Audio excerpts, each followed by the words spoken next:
17,500 ಕೋಟಿ. ಹಾಂ, 16,500 kilometre, 16,500 kilometre, 17,500 ಕೋಟಿ. GST ಸೇರ್ಸಿ ಹಾಕ್ತಿರೋ? GST ಲೆಕ್ಕಕ್ಕೆ ತೊಗೊಳಲ್ವಾ? ಬನ್ನಿ, ಹೆಂಗೇನು ನಿಮ್ಮ ಹುಡುಗನಿಂದೆಲ್ಲ ತಪ್ಪಿಸ್ಕೊಂಡಿರೋ ಅಲ್ಲ.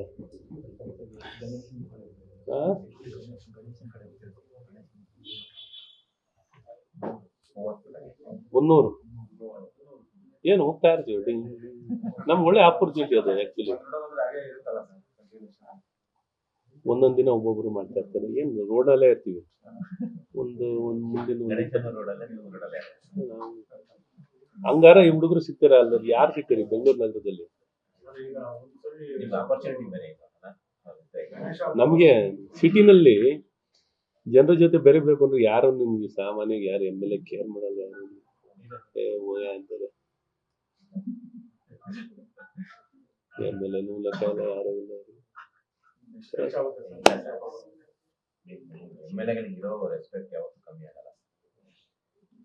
ಅಂದ್ರೆ ದೇರ್ ಸಿಟಿ ಅಂದ್ರೆ ಅವ್ರದೇ ಆದಂತ ಪ್ರಪಂಚದಲ್ಲಿ ಇರ್ತಾರೆ ಪಾಪ, ದುಡಿಮೆ ಮಾಡ್ಕೊಂಡು. ನೀವು ನಿಮ್ಮ ಎಲ್ಲಿದ್ದೀರಿ? ಯಾವ MLA ನೋಡ್ತೀರಾ? ನಮ್ಮಲ್ಲಿ ಬರೋದೇ ಇಲ್ಲ. ಎಲ್ಲಾರು ಇದ್ರು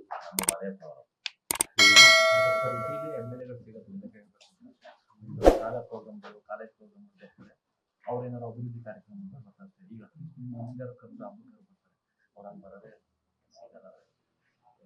ಮನೆ ಹತ್ರನೇ ಜಾಸ್ತಿ ಇರ್ತಾರೆ. ಅಲ್ಲಿ ಹೋದ್ರೆ ಅಲ್ಲೇ ಒಂದು ಡ್ಯಾನ್ಸ್ ಹಾಕ್ಬಿಟ್ಟು ಬರ್ಬೇಕು. ಅವ್ರ ಜೊತೆ ಒಂದು ಡ್ಯಾನ್ಸ್ ಕೊಡ್ಬಿಟ್ಟು ಬರ್ಬೇಕು.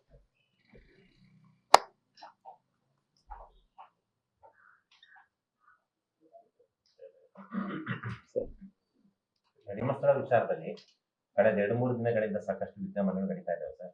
ಆ ವಿಚಾರದಲ್ಲಿ ಯಾವ ರೀತಿ ನೋಡ್ತೀರಾ ಈ ವಿದ್ಯಮಾನಗಳನ್ನ? ಬುರುಡೆ ಇಟ್ಕೊಂಡು ಬಂದಂತಹ ಮಾಸ್ಕ್ ಅರೆಸ್ಟ್ ಆಗಿದ್ದಾರೆ, ಚರ್ಚೆಗಳು ನಡೀತಾ ಇದ್ದಾವೆ. ಅವ್ರ ಹಿಂದೆ ಯಾರೆಲ್ಲ ಇದ್ದಾರೆ ಅನ್ನುವಂಥದ್ದು ಕೂಡ ಬರಬೇಕು, ಬಯಲಿಗೆ ಬರಬೇಕು ಅನ್ನುವಂಥ ಒತ್ತಾಯ ತೀವ್ರ ಆಗ್ತಾ ಇದೆ. ಏನ್ ಹೇಳ್ತೀರಾ? ಬಹಳ ಮುಖ್ಯವಾಗಿ ಏನೊಂದು ಮುಸುಕುದಾರ ಅನಾನ್ವಿಕ ವ್ಯಕ್ತಿ, ಇದೊಂಥರ ಏನೋ ಒಂದು ಬಹಳ ಕುತೂಹಲ ನಿರ್ಮಾಣ ಮಾಡುವಂಥ ರೀತಿಯಲ್ಲಾಗಿತ್ತು. ಈ ತನಿಖೆ ನಡೀತಿದೆ. SIT ರಚನೆ ಆಗಿದ್ದನ್ನ ಎಲ್ಲೋ ಒಂದು ಕಡೆ ಆಪಾದನೆಗಳು, ಅನುಮಾನಗಳು ಸೃಷ್ಟಿಯಾಗಿರುವಂಥದ್ದಿತ್ತು.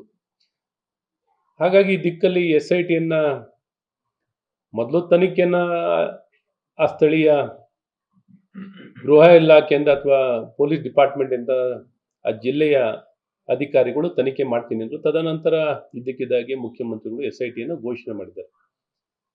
ಮತ್ತು ಈ SIT ಘೋಷಣೆ ಮಾಡಿದಾಗ ನಾವು ಪ್ರತಿಪಕ್ಷನೂ ಸ್ವಾಗತ, ಅಥವಾ ಧರ್ಮಸ್ಥಳದ ಧರ್ಮಾಧಿಕಾರಿಗಳಿಂದ ಹಿಡಿದು ಎಲ್ಲರೂ ಸ್ವಾಗತವನ್ನು ಮಾಡಿದ್ರು. ಯಾರು ಅದಕ್ಕೇನು. ಆದರೆ ಇವರೇನು ಅಂದರೆ ರಾತ್ರೋರಾತ್ರಿ ನಿಲುವನ್ನು ಬದಲಾಯಿಸ್ತಿದಾರಲ್ಲ, ಅದಕ್ಕೋಸ್ಕರ ಏನಿದು ಅನ್ನುವಂಥ ಪ್ರಶ್ನೆಗಳು ಬರ್ತಿತ್ತು. ಆದರೆ ಎಲ್ಲರೂ ನಾವು ಪ್ರತಿಪಕ್ಷವಾಗಿಯೂ ಸ್ವಾಗತ ಮಾಡಿರುವಂಥದ್ದಿದೆ. ಆದರೆ SIT ಮಾಡಿ ಆದರೆ ಒಂದು ಕಾಲಮಿತಿಯಲ್ಲಿ ಎಲ್ಲವನ್ನು ಇವೆಲ್ಲ ತನಿಖೆಯನ್ನು ಮಾಡಿ ಸತ್ಯತೆಯನ್ನು ಹೊರಗೆ ತರ್ರಿ ಅಂತ ಹೇಳಿದ್ವಿ.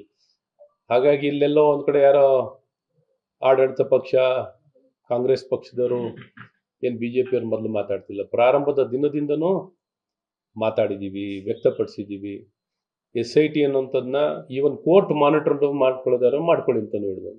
ಕೋರ್ಟಿನ ಮಾನಿಟರಿಂದನೂ ಇನ್ನೂ ಸ್ಪಷ್ಟತೆ, ಕೋರ್ಟ್ ಮಾನಿಟರ್ಡ್ ಆಗಬೇಕು ಅನ್ನೋಂಥದ್ದು ಅದನ್ನು ಮಾಡಿ ಅಂತಲೂ ಹೇಳಿದ್ರು. ಆದರೆ ಕಾಲಮಿತಿನಲ್ಲಿ ಮಾಡ್ಲಿಕ್ಕೆ ಹೇಳಿದ್ ನಾವು. ಇದು ಯಾಕೆಂದ್ರೆ ಒಂದೊಂದು ದಿನ ಒಬ್ಬರು ಸರ್ಕಾರದಲ್ಲಿ ಒಬ್ಬೊಬ್ರು ಒಂದೊಂದು ರೀತಿ ಮಾತಾಡ್ಕೊಂಡು ಹೋಗ್ತಿದ್ರು. ಹಾಗಾಗಿ ಅಲ್ಲಿ ಜಿಲ್ಲಾ ಉಸ್ತುವಾರಿ ಸಚಿವರು ದಿನೇಶ್ ಗುಂಡೂರಾವ್ ಒಂಥರ ಮಾತಾಡ್ತಾರೆ, DK ಶಿವಕುಮಾರ್ ಅವರು ಒಂಥರ ಮಾತಾಡ್ತಾರೆ, ಸರ್ಕಾರದ ಬೇರೆ ಬೇರೆ ವ್ಯಕ್ತಿಗಳು ಒಂದೊಂದು ರೀತಿ ಮಾತಾಡ್ತಾರೆ. ಕೆಲವೊಂದು ಕಡೆ ನಮ್ಮ ನಂಬಿಕೆ ಕೇಂದ್ರದ ಮೇಲೆ ಏನು ಗೊಂದಲ ನಿರ್ಮಾಣ ಮಾಡುವಂಥ ಈ ಪ್ರಯತ್ನ ನಡೀತಿದೆ ಅನ್ನೋಂಥದ್ದು ಪ್ರತಿಯೊಬ್ಬರಲ್ಲೂ ಬೇಸರ ಆಯಿತು. ಹಾಗಾಗಿ ಈ ತನಿಖೆ ಪ್ರಾರಂಭ ಮಾಡಿರೋದಕ್ಕೆ ಯಾವುದೂ ಅಭ್ಯಂತರ ಇಲ್ಲ, ಮಾಡಿ ಕಾಲಮಿತಿನಲ್ಲಿ ಅಂತ ಭಾಳ ಸ್ಪಷ್ಟವಾಗಿ ಇದೆಲ್ಲವನ್ನು ತಿಳಿಸುವಂಥದ್ದಾಗಿದೆ. ಹಾಗಾಗಿ ಈ BJPಯವ್ರು ಮೊದಲು ಮಾತಾಡ್ತಿರ್ಲಿಲ್ಲ, ಏನು ಅರ್ಥ ಇದೆ? ಪ್ರಾರಂಭದ ದಿನದಿಂದನೂ ಭಾಳ ಸ್ಪಷ್ಟತೆಯಿಂದ ಮಾತಾಡಿದ್ದೀವಿ. ಇನ್ನು ಸರ್ಕಾರದಲ್ಲಿ ಪ್ರಾರಂಭ ಮಾಡೋ ಮುಂಚೆ ಸ್ಪಷ್ಟತೆ ಇಟ್ಕೋಬೇಕಿತ್ತು. ನೀವೇ ಷಡ್ಯಂತ್ರ ಅಂತೀರಾ, ನೀವೇ ತನಿಖೆ ಮಾಡ್ತೀರಾ, ನೀವೇ ಎಲ್ಲ ಹೇಳ್ತೀರಾ. ಈಗ ಟ್ವಿಸ್ಟ್ ಟರ್ನ್ ನಡೀತಿದೆ, ನಡೀಲಿ. ಯಾಕಂದ್ರೆ ಇನ್ನೂ ಹೆಚ್ಚು ಮಾತಾಡಿದ್ರೆ, ಯಾಕೆಂದ್ರೆ ಇನ್ವೆಸ್ಟಿಗೇಷನ್ ಆಗ್ತಾ ನಮ್ಮದೇ ಆದಂಥ ಅಭಿಪ್ರಾಯಗಳನ್ನ ನಾವು ಹೇಳೋದು ತಪ್ಪಾಗುತ್ತೆ. ತನಿಖೆ ಮುಕ್ತವಾಗಿ ತನಿಖೆ ನಡೆದು ಎಲ್ಲ ಸತ್ಯಾಸತ್ಯತೆ ಆಚೆ ಬರಲಿ, ಅಲ್ಲಿವರೆಗೂ ಕಾಯೋಣ.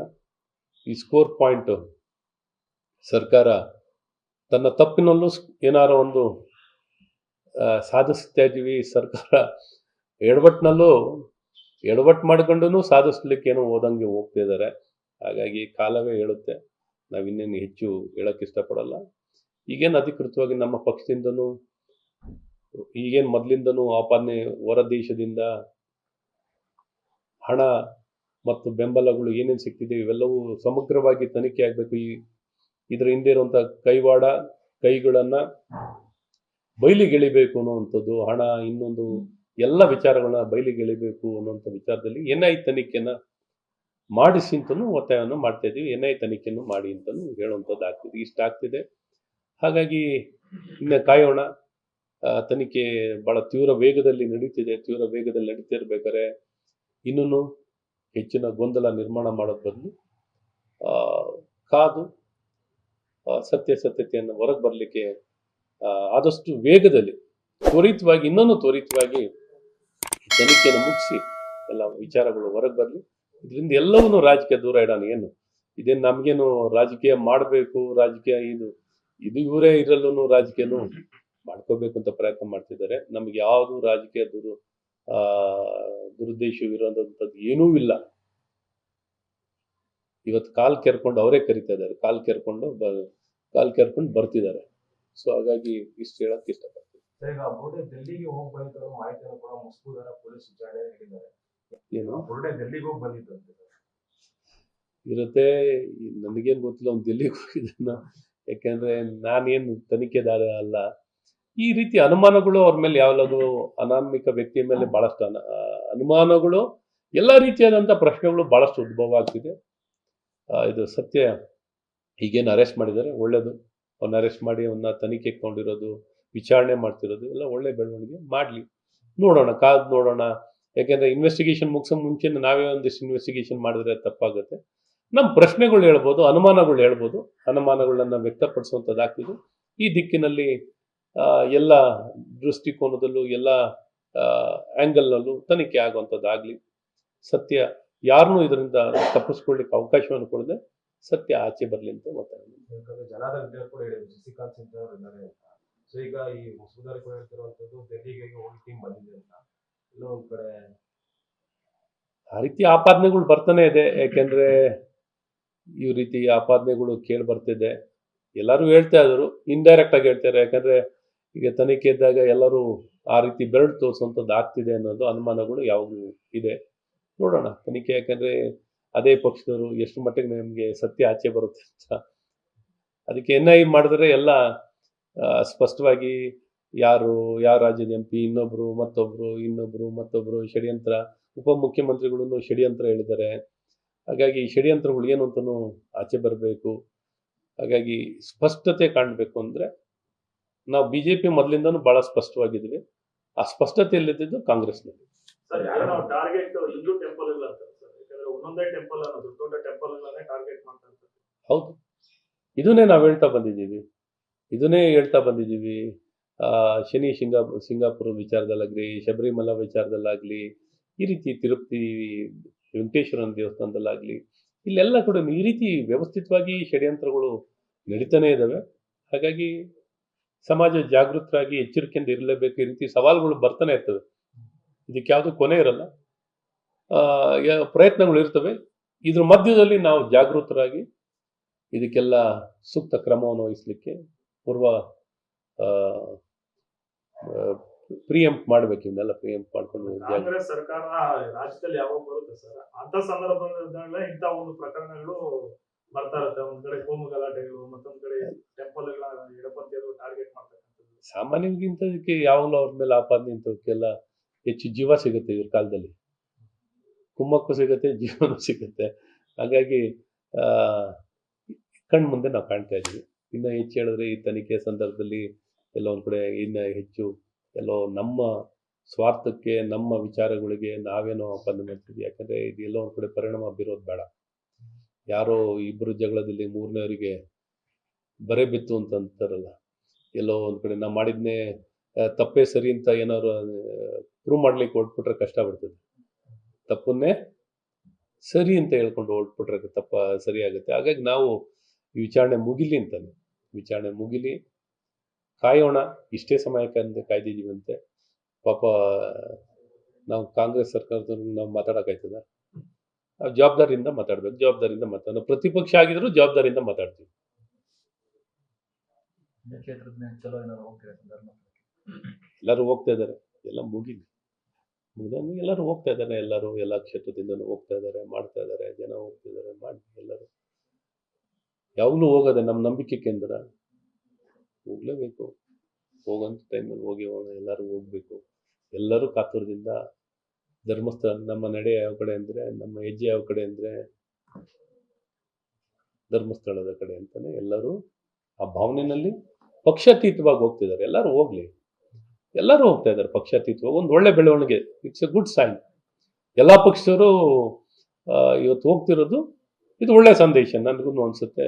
ಎಲ್ಲ ಪಕ್ಷದವರು ಹೋಗ್ತಾ ಇದ್ದಾರೆ, ಹೋಗಿ ಎಲ್ಲ ಪಕ್ಷದವರು ಹೋಗಿ ಎಲ್ಲ ಆರಾಧಿಸಿ ಪೂಜಿಸಿ ತಮ್ಮ ಭಕ್ತಿಯನ್ನು ವ್ಯಕ್ತಪಡಿಸಿ. ಭಾಳ ಸಂತೋಷ. ಆಮೇಲೆ ನಾವೇನು ಕಾಂಗ್ರೆಸ್ ಪಕ್ಷ ಕಟ್ಟೋದು? ಇನ್ನು ಕಾಂಗ್ರೆಸ್ ಅವರು ಹೋಗಿದ್ದಾರೆ. ಹೋಗ್ಲಿ ಅಂತೀವಿ. ನಾವ್ ಯಾರಿಗೇನು ನಾವೇನು ರೆಸ್ಟ್ರಿಕ್ಷನ್ ಇಡ್ಲಿಕ್ಕೆ ನಾವ್ಯಾರು ಇದ್ದೀವಿ? ಎಲ್ಲರೂ ಹೋಗ್ಲಿ. ಡಿ ಕೆ ಶಿವಕುಮಾರ್ ಅವರು ಸದನದಲ್ಲಿ RSS ಗೀತೆ ಹೇಳಿರ್ತಕ್ಕಂಥ ವೈರಲ್ ಆಗ್ತಾ ಇದೆ, ಜೊತೆಗೆ ಟ್ರೋಲ್ ಕೂಡ ಆಗ್ತಾ ಇದೆ. ಹೇಳಿ ಏನು ತಪ್ಪೇನಿಲ್ಲ ಹೇಳೋದ್ರಲ್ಲಿ. ತಮ್ಮ ಬಾಲ್ಯದಲ್ಲಿ ಅವರು RSS ನಲ್ಲಿ ಇದ್ದೆ ಅನ್ನೋಂಥದ್ದಿದೆ. ಇದನ್ನ ಗೀತೆ ಹೇಳಿದ್ರು, ಹೇಳ್ತಾ ಇದ್ದಾರೆ. ಯಾವ ಮನಸ್ಥಿತಿ ಇಟ್ಕೊಂಡು ಹೇಳಿದ್ರು ಗೊತ್ತಿಲ್ಲ, ಬಟ್ ಹೇಳಿದ್ರೆ ನಮ್ಗೇನಿಲ್ಲ, ಸ್ವಾಗತಿಸ್ತೀವಿ. ಬಟ್ ಯಾವ ಸ್ಥಳದಲ್ಲಿ ಎಲ್ಲಿ ಹೇಳ್ಬೇಕು, ಯಾಕಂದ್ರೆ ಧ್ವಜ ಇಟ್ಕೊಂಡು ಹೇಳುವಂಥದ್ದು, ಅದು ಎಲ್ಲಿ ಬೇಕಾದ್ರೂ ಹಾಗೆ RSS ಧ್ವಜಕ್ಕೆ ಗೌರವ ಸೂಚಿಸುವಂಥದ್ದು. ಹಾಗಾಗಿ ಪರವಾಗಿಲ್ಲ ಬಿಡಿ, ಅದಕ್ಕೆ ನಮ್ಗೇನು ಸ್ವಾಗತ ಏನು. ಯಾಕೆಂದ್ರೆ ಯಾರೇ RSSಗೆ ಗೌರವಿಸುವಂಥವ್ರು, ವಿಶ್ವಾಸ ಇಟ್ಕೊಂಡಿರೋದು, ಅಭಿಮಾನ ಇಟ್ಕೊಂಡಿರೋದು ಯಾರೇ ಇಟ್ಕೊಂಡಿದ್ದೀರಿ, ಯಾರೇ ಪಕ್ಷದ್ದು, ಈ ಎಲ್ಲ ಪಕ್ಷದವ್ರು ಯಾರು ಬೇಕಾದ್ರೂ RSSನ ಜೊತೆ ಸಂಬಂಧ ಇಟ್ಕೋಬೋದು, RSS ಜೊತೆ ಕೆಲಸ ಮಾಡ್ಬೋದು. RSS ಅನ್ನುವಂಥದ್ದು ಪಕ್ಷಾತೀತವಾಗಿರುವಂಥದ್ದು.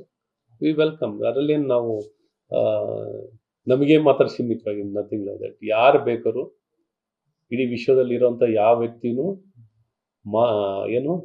ಮನುಕುಲಕ್ಕೆ, ಮಾನವೀಯತೆಗೆ ಪೂರಕವಾಗಿರೋಂಥ ಒಂದು ಸಂಘಟನೆ.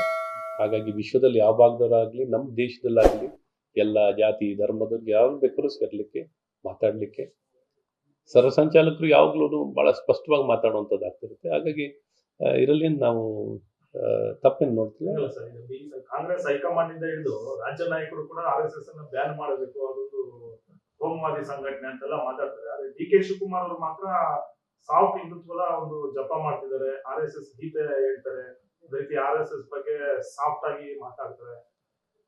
ಬಟ್ ಒಳ್ಳೇದಲ್ವಾ? ಈಗ ಅವರಲ್ಲೂ ಕೆಲವರು ದ್ವೇಷಿಸೋರಿಗೆ ಒಳ್ಳೆ ಸಂದೇಶ ಕೊಟ್ಟಂಗಾಗುತ್ತೆ. ಈಗ ಕಾಂಗ್ರೆಸ್ನಲ್ಲಿ ತುಂಬಾ ಜನ RSS ಬಗ್ಗೆ ಬಾಯಿಗೆ ಬಂದಂಗೆ ಮಾತಾಡೋರು ಇದ್ದಾರೆ. ಈ ರೀತಿ ಡಿ ಕೆ ಶಿವಕುಮಾರ್ ಅಂತವರು ಒಳ್ಳೇದು ಮಾತಾಡೋರು ಇದ್ದಾರೆ. ಹಾಗಾಗಿ ಅವ್ರಿಗೂ ಒಳ್ಳೆ ಸಂದೇಶ ಕೊಟ್ಟಂಗಾಗುತ್ತೆ. ಅವ್ರ ಪಕ್ಷದವ್ರಿಗೇನೆ ಒಳ್ಳೆ ರೀತಿ ತಿಳಿಸ್ದಂತವಾಗುತ್ತೆ. ತಿಳಿಸ್ದೆ ನೋಡಿ, ದ್ವೇಷ ಅಲ್ಲ, ಒಂದು ಸಂಘಟನೆ ಒಳ್ಳೆ ಕೆಲಸ ಮಾಡ್ತಿರೋದನ್ನ ಪ್ರತಿಯೊಬ್ಬರು ಒಪ್ಕೊಳ್ಳೋಂಥದ್ದು. ಸುಮ್ಮನೆ ದ್ವೇಷಿಸಬೇಕು ಅಂತ ದ್ವೇಷಿಸೋದಲ್ಲ, ಆ ಮಾಡೋಂಥ ಸತ್ಕಾರ್ಯಗಳನ್ನ, ಒಳ್ಳೆ ಕಾರ್ಯಗಳನ್ನ ಸ್ವಾಗತಿಸುವಂಥದ್ದು ಕಾಂಗ್ರೆಸ್ನಲ್ಲಿ ಬೇರೆಯವ್ರಿಗೂ ಒಂದು ಒಳ್ಳೆ ಸಂದೇಶ ಕೊಟ್ಟಂತ ಆಗುತ್ತೆ. ಇವ್ರು ಯಾವ ಉದ್ದೇಶದಿಂದ ಹೇಳ್ತಾರೋ ಅದೆಲ್ಲ ನನ್ಗೆ ಗೊತ್ತಿಲ್ಲ. ಬಟ್ ಏನ್ ಮೇಲ್ನೋಟಕ್ಕೆ ಏನ್ ಹೇಳಿದಾರೋ ಅದೊಂದು ಸ್ವಾಗತಿಸ್ತೀನಿ. ವೈಯಕ್ತಿಕವಾಗಿ ನನ್ನನ್ನು ನೀವು ಕೇಳಿದ್ರೆ ಖಂಡಿತ ಸ್ವಾಗತಿಸ್ತೀನಿ.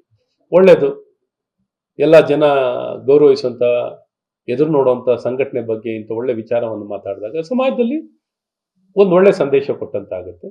ಆ ನಂಬಿಕೆ ವಿಶ್ವಾಸಗಳನ್ನು ಹೆಚ್ಚಿಸಿದಂತಾಗುತ್ತೆ. ಹಾಗಾಗಿ ಬೇರೆ ಕಾಂಗ್ರೆಸ್ನ ಇತರ ಸದಸ್ಯರು ಇದನ್ನ ಅರ್ಥ ಮಾಡಿಕೊಂಡು ಈ ರೀತಿ RSS ವಿರುದ್ಧವಾಗಿ ಮಾತಾಡೋದನ್ನ ನಿಲ್ಲಿಸುವಂಥದ್ದಾದರೆ ಒಳ್ಳೇದು ಅಂತಾನೆ ನಾನು ಈ ಸಂದರ್ಭದಲ್ಲಿ ಹೇಳೋಕೆ ಇಷ್ಟಪಡ್ತೀನಿ. ಮಾತಾಡಿ, ಒಳ್ಳೇದು ಮಾತಾಡಿ, ನಿಮ್ಗೂ ಜನ ಮೆಚ್ಚುತ್ತಾರೆ, ಜನನೂ ಒಪ್ಕೋತಾರೆ. ಒಳ್ಳೆ ರೀತಿ ಮಾತಾಡ್ತಿದ್ದೀರಪ್ಪ, ಒಳ್ಳೇದು ಮಾತಾಡಿ. ತುಷ್ಟೀಕರಣ ರಾಜಕಾರಣದಿಂದ ಆಚೆ ಬಂದಂತಾಗುತ್ತೆ. ಅವರು ತುಷ್ಟೀಕರಣ ರಾಜಕಾರಣ, ಕಾಂಗ್ರೆಸ್ ಅಂದ್ರೆ ತುಷ್ಟೀಕರಣ ಅಂತ ಆಗ್ತದೆ. ಎಲ್ಲರನ್ನೂ ಸಮಾನವಾಗಿ ನೋಡೋದು, ಪ್ರೀತಿಸೋದು, ಗೌರವಿಸೋದು ಒಳ್ಳೆ ಬೆಳವಣಿಗೆ.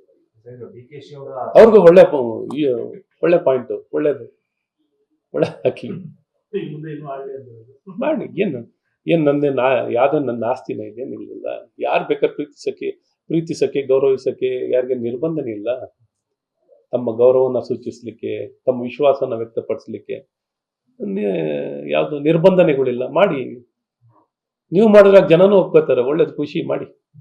DKಶಿ ಅವರು ಹೇಳಿದ್ರು ಬಿಜೆಪಿ ಇರೋರಿಗೆ ಏನೇನೇ ಗೊತ್ತಿಲ್ಲ, RSS ಆಗಿದ್ದೆ ಅದಿರೋಲ್ಲ ಡ್ರಾಮಾ ನಾಟಕೀಯವಾಗಿದ್ದಾರೆ ಅಷ್ಟೇ.